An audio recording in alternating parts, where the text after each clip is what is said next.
Hello, good morning student. आज मैं आपको बता रही हूँ हाइपोथेसिस का टू टेल टेस्ट और वन टेल टेस्ट, जो कि आपको थोड़ा समझ में नहीं आया था।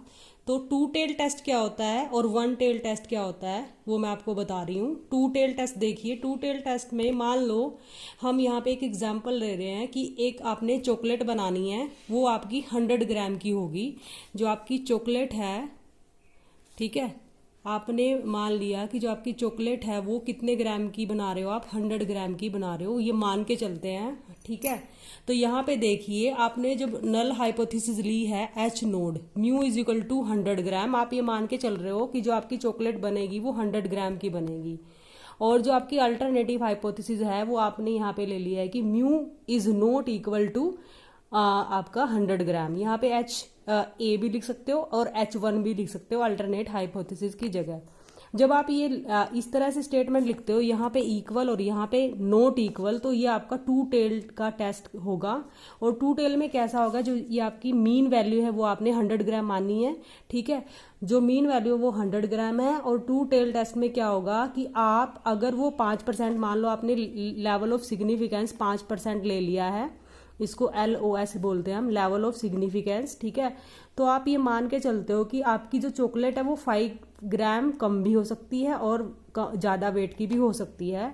तो आप एक चॉकलेट जिसका वेट 105 ग्राम है या फिर जिसका वेट 95 ग्राम है, यानी कि इस पूरी रेंज में, जो ये आपको पूरी रेंज दिखाई दे रही है 95 ग्राम से लेके 105 ग्राम, ये आप इसको एक्सेप्ट कर लोगे। जो ये आपका रीजन जो मैं अभी ये कर रही हूँ शेड, ये आपका एक्सेप्टेंस रीजन होगा, यानी कि एक्सेप्टेबल होगी चॉकलेट अगर वो 95 ग्राम से ज़्यादा की है और 105 ग्राम तक है, यानी कि 95 ग्राम से लेके 105 ग्राम तक एक्सेप्टेबल होगी और ये टू टेल टेस्ट होगा। लेकिन जैसे ही चॉकलेट का वेट 105 ग्राम से ज़्यादा हो जाता है और 95 ग्राम से कम हो जाता है, तो वो आपकी रिजेक्ट हो जाती है। और इसमें जो एरिया होगा रिजेक्शन का वो दोनों तरफ होगा, इसीलिए इसको टू टेल टेस्ट बोलते हैं, right. Then we are talking about one tail test. One tail test आपका दो हो सकता है बच्चे। वन टेल राइट टेल हो सकता है, राइट टेल को आप अपर टेल भी बोल सकते हो, और वन टेल लेफ्ट टेल भी हो सकता है, जिसको आप लोअर टेल भी बोल सकते हो। जिसमें आप थोड़ा कंफ्यूजन है आपको, वो अभी क्लियर हो जाएगा। तो इसमें देखिए, जो आपकी हाइपोथेसिस है, नल हाइपोथेसिस, आप इस तरीके से लिख सकते हो।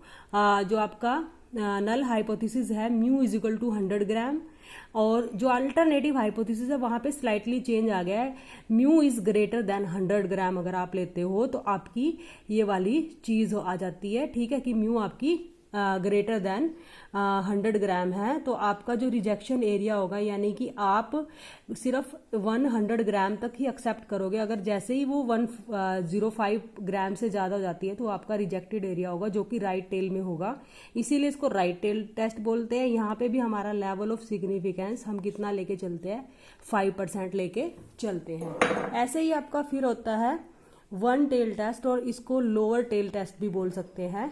लोअर टेल टेस्ट में क्या होगा, जो आपकी नल हाइपोथेसिस है वो तो वही रहेगी, H naught is mu is equal to 100 gram, लेकिन जो आपकी अल्टरनेटिव हाइपोथेसिस है वो आपकी लेस देन 100 ग्राम शो करेगी, ठीक है।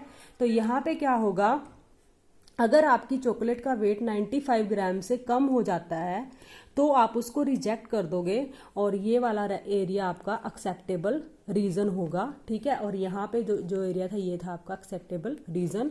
तो इस तरह से 3 आपके हो गए हैं टेस्ट। पहला आपका टू टेल टेस्ट था, जहाँ पे दोनों तरफ रिजेक्शन एरिया आता है, और वन टेल में जो आपका राइट टेल है, राइट टेल में राइट की तरफ रिजेक्शन एरिया आएगा, और जबकि लेफ्ट टेल में लेफ्ट की तरफ रिजेक्शन एरिया आएगा। आई होप आपको थोड़ा सा ये क्लियर हुआ होगा कि वन टेल और टू टेल कैसा है, और ये आपको अल्टरनेटिव हाइपोथेसिस देखने से पता चलेगा कि ये राइट टेल है या लेफ्ट टेल है। अगर आपके अल्टरनेटिव हाइपोथेसिस में नॉट इक्वल टू साइन है तो ये टू टेल टेस्ट होगा।